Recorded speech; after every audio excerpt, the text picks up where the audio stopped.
10 বছর ধরে এই পানি উঠতেছে নামতেছে। পানির নিচে রাস্তা বুঝাই যায় না যে হচ্ছে উঁচু নিচু বা কেমন। যা বাজেট হয় ওই মতো কাজ হয় না, কিছুদিন পর আবার রাস্তার এই অবস্থায় শুরু হয়। আমার ওয়াইফ নিজেই প্রেগনেন্ট। আমি আজকে সকাল এখান থেকে হসপিটাল যে অবস্থা ছিল হসপিটাল যেতে যেতে আরো খারাপ অবস্থা হয়ে গেছে ঝাঁকিতে। কান্দিপাড় থেকে রানীবাজার রোড এই যে রাস্তা, কান্দিপাড় থেকে ট্রমা সেন্টার পর্যন্ত এটা আমরা 10 বছর ধরে এই পানি উঠতেছে নামতেছে, আমরা মানে খুব ক্ষতিগ্রস্ত হইতেছি।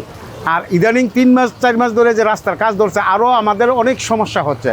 এটা বলার মতো না, শুধু বাচ্চারা স্কুলে আসে যায়, আমরা দোকানে পানি উঠে এবং ডেউড়ে আমাদের অনেক বিভিন্ন ব্যবসা বাণিজ্যের ক্ষতি হচ্ছে, আসা যাওয়ার ক্ষতি হচ্ছে, স্কুলের বাচ্চাদের ক্ষতি হচ্ছে, মানে বিভিন্ন ধরনের ক্ষতি আমাদের হচ্ছে। আমি শুনেছি 4000 কোটি নাকি কত টাকা এই কুমিল্লা জেলার জন্য আসছে, কিন্তু আমাদের এই কাজটা হইতে এত দেরি হচ্ছে এবং আরও অনেক আগে থেকে শুরু হচ্ছে। কেন হচ্ছে বা কী হচ্ছে এটা আমরা তো সাধারণ মানুষ বুঝি না, কিন্তু সরকার তো জানে। তো এই ব্যাপারে সরকার কাছে আমি বিনীত অনুরোধ করি এবং এলাকার যারা নেতা আছে অথবা বিভিন্ন সরকারি কাজে ওই ইয়ে আছে মানে জড়িত আছে তাদের কাছেও আমি আকুল আবেদন জানাই যে কোনোভাবে যে আমাদের এই কাজটা কম সময়ের মধ্যে আমাদের দুর্ভোগ থেকে যে আমাদেরকে একটু রক্ষা করা হয়। এটা একটা সড়ক, এর থেকে তো মাটির রাস্তা আরও অনেক ভালো।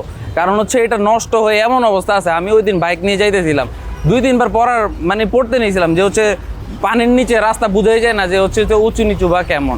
মোনালিসা হেভি ফ্লো 15 পিস প্যাকেটের সাথে 8 পিসের একটি প্যাকেট একদম ফ্রি। অবস্থা খুবই খারাপ এই রাস্তাটার। এটা মানে কবে যে ঠিক হবে আল্লাহ ছাড়া কেউ জানে না। এটা হচ্ছে আর সরকারও কোনো ভালো পদক্ষেপ নিতেছে কিনা এটাও তো আমরা দেখতেছি না।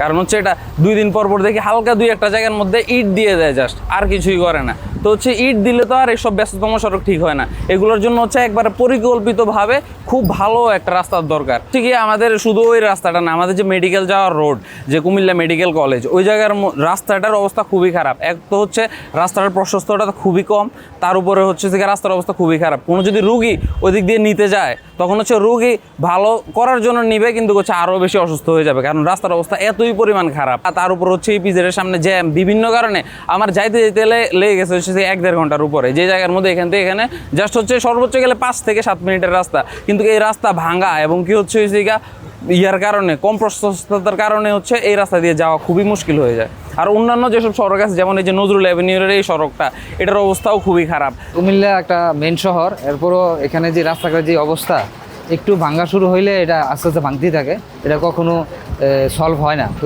যদিও হয়, যা বাজেট হয় ওই মতো কাজ হয় না, আবার কিছুদিন পর আবার রাস্তার এই অবস্থায় শুরু হয়। তো এটা জনগণের অনেক কষ্ট হয়, কারণ জনগণ তো তার ট্যাক্সের টাকা দিয়ে রাস্তা দিচ্ছে নিয়মিত, কিন্তু প্রশাসন ঠিকভাবে কাজ করতেছে না।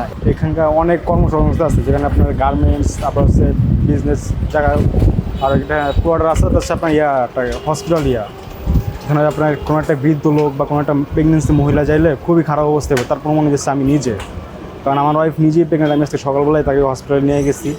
এখান থেকে হসপিটাল যে অবস্থা ছিল হসপিটাল যেতে যেতে আরও খারাপ অবস্থা হয়ে গেছে ঝাঁকিতে। এখান থেকে একদম টমটম ব্রিজ পর্যন্ত পুরো রাস্তাটাই ভাঙা।